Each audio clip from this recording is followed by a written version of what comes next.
Hoshana Rabbah is day number 51. It's the 51st day of Teshuvah, of judgment that we started in the month of Elul. So here we are at the finish line. And many people always ask, I don't understand. We have Rosh Hashanah. Rosh Hashanah is what? Thank you. Rosh Hashanah is Judgment Day. Yom Kippur is the day everything is sealed. So what does Hoshana Rabbah have to do with anything? Where did Hoshana Rabbah come from? What's significant about it? What kind of impact does it have on my life? So I want to share with you a very small mashal that can maybe give us a better perspective on this matter. There was several Jewish families that got together. They decided they wanted to live in a remote city away from all the noise and the balagan. So they all moved together to a certain neighborhood, stress-free, beautiful homes, low taxes. Shtabach Shemolad. But the problem was, no Jewish community yet, no shul, no Beit Knesset. So these individuals were not able to raise funds to build a Beit Knesset, a shul. So they decided they're going to get a temporary housing unit that would be shipped in ready-made and placed on a property that they purchased. Something simple, tzanua. Okay, Baruch Hashem, the big day comes. A truck brings this housing unit. There's a large crane that starts lifting up this house off the truck and slowly but surely is putting it down on the property. There's 8 huge workers, 2 guys on each corner that are there trying to direct the house into exactly the spot that he has to go to. They're moving it 1 foot here, 5 inches there, 10 inches here. For 20, 30 minutes, these 8 guys are trying to maneuver this housing unit while it's in the air to make sure when they put it down, it goes in the right spot. And Be'emet, Baruch Hashem, mission accomplished. They guide it to the right position. Everyone starts clapping. Everyone's all excited. And now comes along the electricians and the plumber. They get everything set up. Baruch Hashem, the shul is ready to be used. The committee is all proud of themselves. And they call up the rabbi. Kvod Harav, Rabbi, please come check out our new shul. We want you to see it. The rabbi comes in. Everyone's all excited to see his reaction. He walks into this new housing unit. And in 3 seconds, he gives him this semi-dirty look. Rabbi, what happened? And the rabbi says, Rabotai, I warned you 10 times. We have to pray towards the east. Why did you put the housing unit where the Aron HaKodesh is going to be facing the west? You put it in the wrong direction. Ma'asitem, what did you do? And the president looks at the vice president and he blames him, and the treasurer and this guy. Everyone's blaming each other. And comes along a chacham. This wise guy says, hey, everyone, calm down. Why don't we get those 8 guys, those 8 strong guys that were working here, let's ask them to turn it around. We'll put it back in the position you wanted, Rabbi, no problem. They look at this guy and say, Habibi, are you serious? When the housing unit was in the air, we're able to tilt it and move it around. Once they put it down, and especially when they put in the pipes and the electrical units, it's already too late. It is what it is. Morai v'Rabotai, Elul, Rosh Hashanah, everything was hanging in the air. A person's livelihood, his parnasah, health, everything is in the air. Comes along Yom Kippur, it's already set down. They put it down onto the ground. They seal it, quote unquote. But Hoshana Rabbah, Morai v'Rabotai, they're putting in the pipes and they're putting together electricity. Before they finish the piping, we can still try to maybe make some changes and maneuver things around. But once that's done, it's very difficult to make any more changes. That's the power of Rabotai of Hoshana Rabbah. Even if Chaz v'Shalom, Chachamim tell us, God forbid, something negative was sealed on Yom Kippur, Hoshana Rabbah, we have the opportunity, we have that last second chance to make a change before all is said and done. To make you understand this a little better, I'll give you another example. A very interesting story. There was a little boy that, L'tzarenu harav, unfortunately, when he was 4 or 5 years old, his father passed away. Shem Yishmor. Then, when he was about 8 or 9 years old, his mother suddenly passed away. So we have a yatom, a complete yatom, an orphan. No father, no mother. He's only 9 years old. His mother's buried, Hashem Yishmor. And now there's a Shiv'ah, the 7 days of mourning. And the family is debating who's going to adopt the child. No father, no mother. Who's taking this child in? Who's going to become his new parents? So the brother of the father, the uncle of the boy, says, listen, I'll take care of him. I have a nice big house. I'll give him his own room. I'll make him feel at home. I'll give him the love and care that he needs. Let me adopt the child. Then comes along the sister of the mother, the aunt of the boy. La, I'll adopt the child. I know exactly how his mother used to run the house. I'll give him that same love and warmth. I'll make him feel at home. He'll think I'm his mother. That's how good I'm going to be with him. Comes along the older brother of this same child. He's Rabotai. Libi ubsari. He is me. He is my flesh and blood. I should be adopting the child. So you have the brother of the father, the sister of the mother, and the actual brother of the 8-year-old boy, the 9-year-old boy. Back and forth discussions. Everyone's arguing. Everyone wants to take the boy.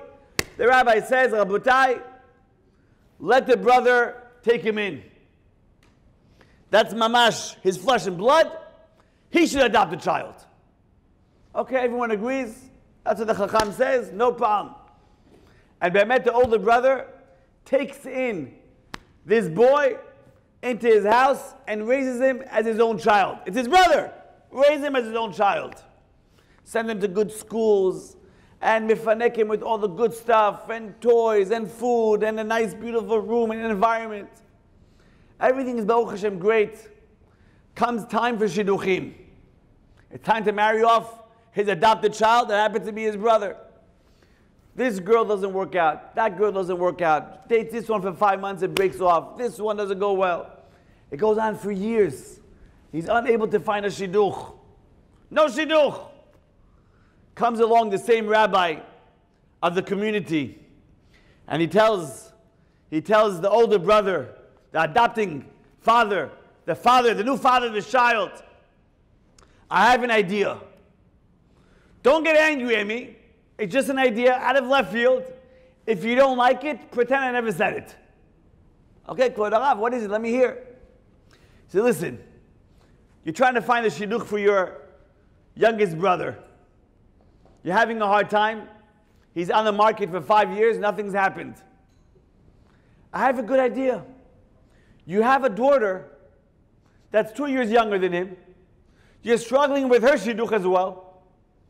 Why can't your brother marry your daughter? That's a beautiful shidduch. In the old country, that was very common, that family members got married with each other, right? It would be a perfect shidduch. They know each other. You'll be the father-in-law of this boy, the adopted father of this child, and the brother of this child. Couldn't get better than that, right? He says, you know what? I hear what you're saying. I hear what you're saying. Let me discuss it with my wife. Speaks with his wife, tells her the idea. His wife says, you know what? He really is a good boy. Baruch Hashem, he has good midot. Let's discuss with our daughter. They go, they discuss with their daughter. She hears it, she's thinking about it, and after a while she says, you know what? I'll give it a shot. And Be'emet, here you have this boy dating his, I guess it turned out to be his niece. And Baruch Hashem, they're connecting very nicely with each other. After a short time, the younger brother comes through, the older brother, his potential father-in-law. He said, I need a ring. Can you help me buy a ring for your daughter? Don't worry, I got your back. They goes to 47th Street to check out some rings. Baruch Hashem, he gets a beautiful ring. And lo and behold, they get engaged. They get engaged to get married. The wedding itself, Morai v'Rabotai, lavish, beautiful wedding. Call it the wedding of the century. Everyone's there. It was beautiful, very fancy. And everyone talked about the wedding.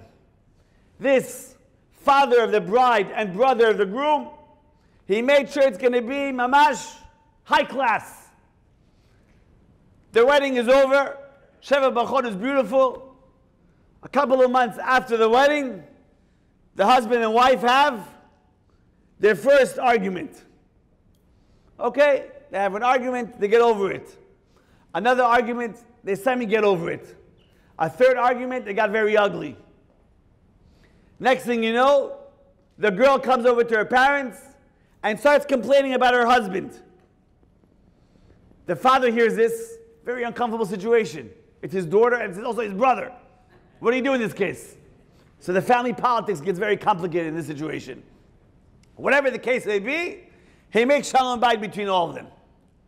Some more time goes by, another machloket, another argument, another fight, back and forth, and she comes back to her parents and he goes here and there. Things got so ugly that one day, the kala, the bride, the daughter, she comes to her parents' home, she says, enough, I can't handle this, dad, mom, I want out of this relationship. The father of the girl calls his younger brother and says, listen, I want to talk to you for a minute. He speaks to them very sternly. And he says, Habibi, I want the get taken care of by tomorrow morning. I don't want to hear anything anymore. I gave you all these chances. This relationship is over. Get out of my house. The younger brother's crying, but wait, what? Out of my house. It's over. You're mistreating her. Not meant to be. Out of the house. The boy Be'emet leaves the house, starts crying. Where's he going to go? No father, no mother. He's basically on his own. He waits a couple of days and he comes knocking back on his brother's door. The brother opens the door, sees his face. He's like, get out of here. He's like, no, but wait. Get out. No, please, I beg of you. Just give me 2 minutes of your time. Chai, what do you want? He tells him as follows. He says, I know. It's true, emet. Shehi achotcha. It's true she's your sister. I know, excuse me, that she is your daughter. I know she's your daughter and you love her. But please don't forget that I'm your brother. Give me one more chance. The brother hears this, contemplating back and forth, and then he repeats himself. I know she's your daughter, but I'm your brother. I'm your flesh and blood. We have the same father and mother. And he repeats it again. I know she's your daughter, but I'm your brother. Just give me one last chance. And Be'emet, the older brother gets very touched. He said, I'm giving you one last chance. I'm speaking to my daughter. We're going to work it out. Baruch Hashem. They got back together and they lived a beautiful marriage life. Morai v'Rabotai, Rosh Hoshana, Judgment Day, Yom Kippur, the seal. When our neshama goes up to Shamayim, our soul goes up to Shamayim, to heavens, sometimes it tells HaKadosh Baruch Hu, enough is enough. I can't handle this body anymore. Lazy, always angry. His eyes are wandering around. The mouth is rattling things off. He can't control himself. I don't want to be part of this body anymore. And if Chaz v'Shalom, someone gets a seal that the Bet Din upstairs says it's over, please don't come back. You're not coming back to this world. And enough is enough. We have Hoshana Rabbah, Morai v'Rabotai, where we tell HaKadosh Baruch Hu, we're reading Slichot, we're going to make a whole thing over here. It's like we said throughout the month of Elul, HaNeshama lach, ve'aguf pa'olach, chus ala malach. We're telling God, I know the Neshama is yours. It's a chelek of Hashem, it's a spirit. It's part of HaKadosh Baruch Hu. But keep in mind, Hashem, haguf pa'olach, the body is also made by you. I know she's your daughter, but I am your brother. Please, chusal malach, give us one last chance. Morai v'Rabotai, that's Hoshana Rabbah. No one over here has a clue what was judged, what was sealed. So tonight, Morai v'Rabotai, as we're asking HaKadosh Baruch Hu, we're telling God, I am a part of you. The neshama definitely is, but the body is also part of you. Give me one last chance. It's a very powerful evening, a very powerful night. So Morai v'Rabotai, maybe one or two tips of what we could do, Bezrat Hashem, that if God forbid we are not in the right side of the judgment, that we could hopefully be mimateket adin. We could hopefully sweeten the judgment. I'll give you one or two pointers. There is a story of a couple. Call them Shimon and Sarah. Shimon and Sarah go on a beautiful vacation. They go, nice hotel, beautiful view, 5-star, the whole 9 yards. What happens is, during the vacation, they have a little argument. Back and forth, this and that, and they don't talk to each other for one of those days. As they're walking outside, not talking to each other, Shimon notices a little sandbox where kids were playing in a park. So the husband, Shimon, takes a piece of wood and he starts engraving in the sand. My wife got me very upset. We're not talking to each other. I'm very hurt. And he puts an exclamation point. His wife walks over to see what it says, and she shrugs her shoulders and walks away. Doesn't bother me. Chai. A few days later, everything is already calm. They get along again, Baruch Hashem. And the husband feels a little sick. He's not feeling too well. Not feeling good. What happens is, his wife takes care of him, makes him delicious chicken soup, and she makes sure that he's taken care of. She doesn't bother him. She helps him with all his needs.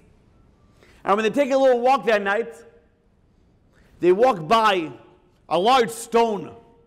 It's a huge stone.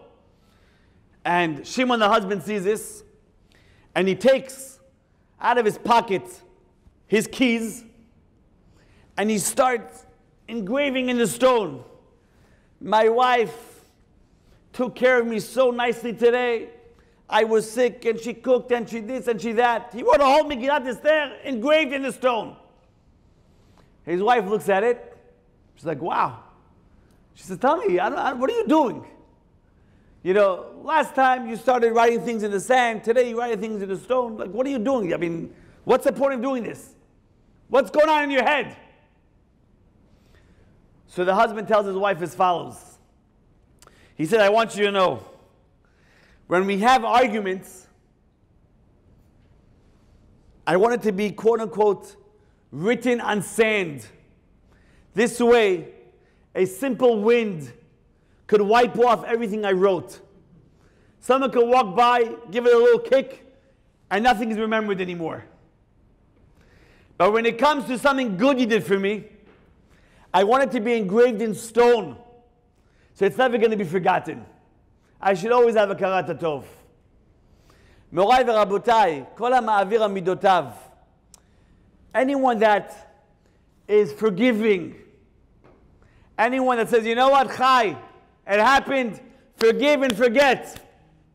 Don't hold a grudge. Don't hold things in your heart and try to harm him or harm her, or try to get revenge at him or her. Try to what, Morai v'rabotai, the bad times, try to have it written on sand so you could easily forgive the person.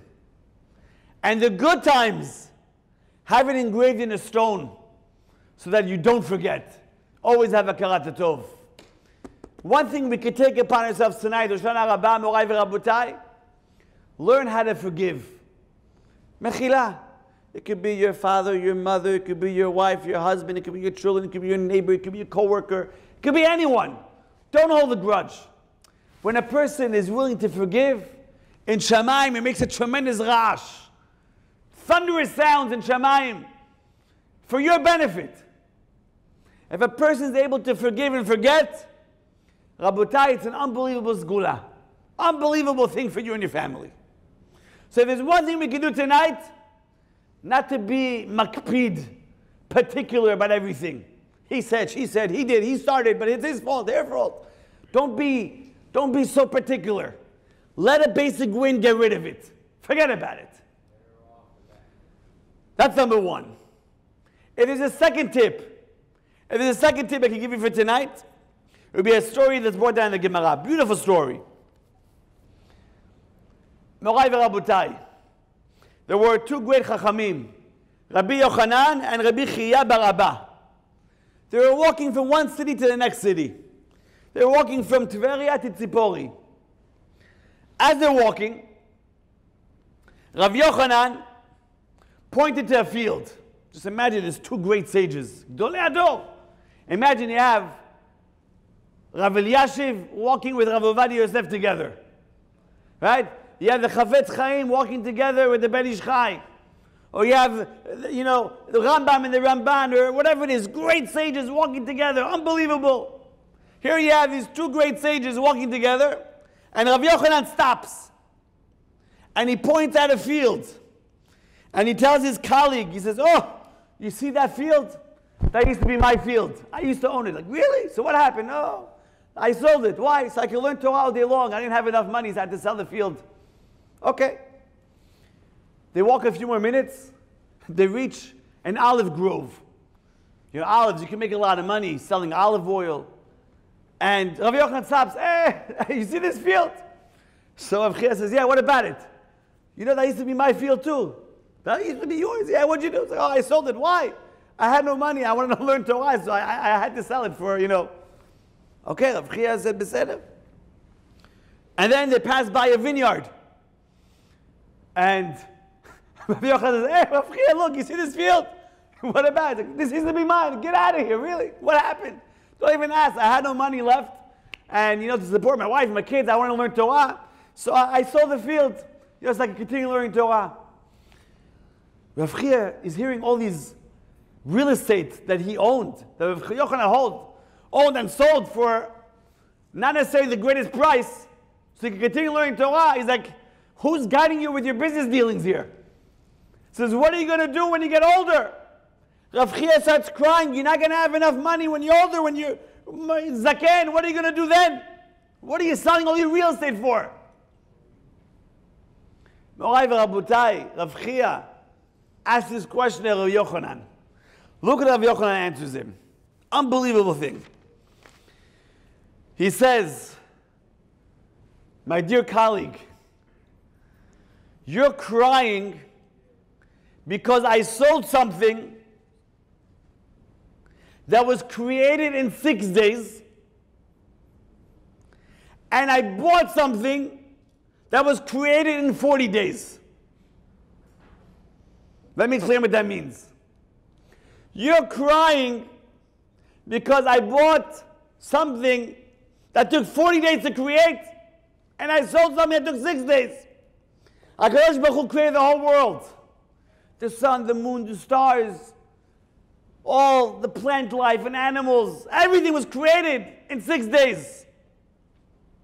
So I took some fields, I sold it. For what?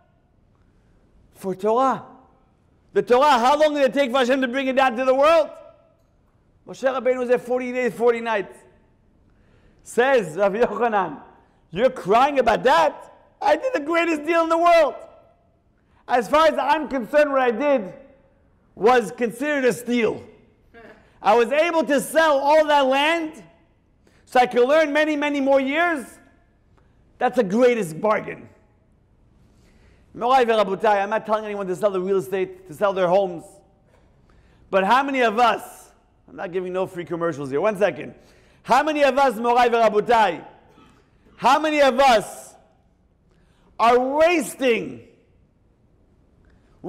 so much time to make an extra dollar, to get an extra pleasure? We're wasting time on something that took 6 days to create, and we're pushing aside something that took 40 days to create. How many of us, myself included, are mevatel Torah, bitul Torah because of nonsense? If we take this into account, like the Gaon of Vilna used to take every minute into account. I'm not telling you to become the Gaon of Vilna. Morai v'Rabotai, do a cheshbon nefesh. Do an accounting of your life. If you look at your average Sunday, do you pray with a minyan? That's question number 1. Question number 2, you spend time working. If you don't work, with your family, beseder, beautiful. And how much time on the television, on the computer? How much time on your phone? How much time Torah? Put a little scale and start analyzing where you're standing in life. Are we spending time, we're putting our energy into something Hashem created in 6 days, and we're ignoring the thing that took 40? This applies to men and women.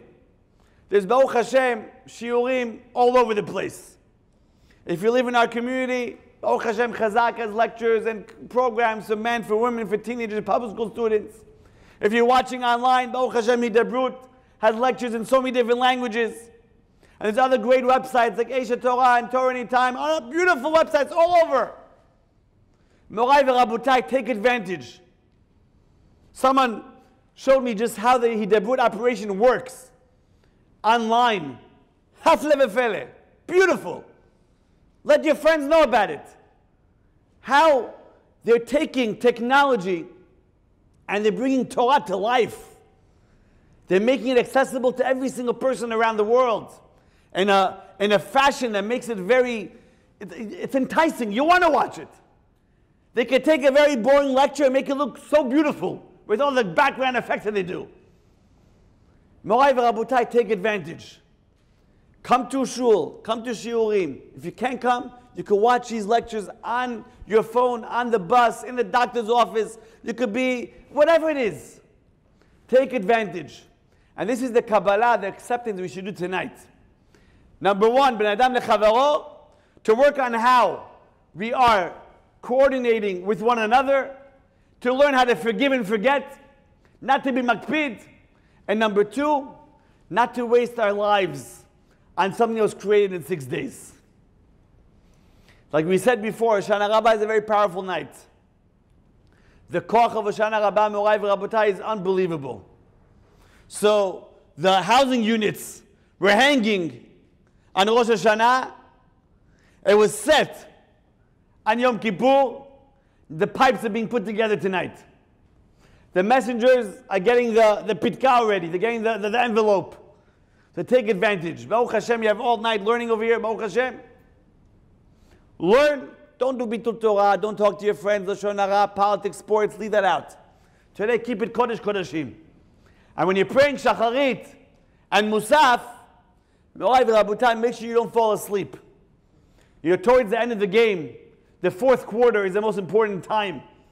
You can't doze off in the fourth quarter. Shacharit, Musaf especially, is the chitum. It's when you have the final. So you got to make sure you're awake. And if you're falling asleep, ask your neighbor, the guy next to you, to wake you up. If he's falling asleep, then you wake him up. Right? Work together as a team. Some chachamim would stand up for the whole prayers. When you stand up, I hope you don't fall asleep. You'll fall down. Right? So whatever it is, you find out your technique to remain alive and well and mamash erani. And Bezrat Hashem, B'schar Zeh, every single one of us should Bezrat Hashem be booked, sealed, in Chaim Tovim Bezrat Hashem, Chaim Meusharim Bezrat Hashem, Refuah Shlema, Parnasa Tova, V'chen Yiratzon, ונאמר אמן.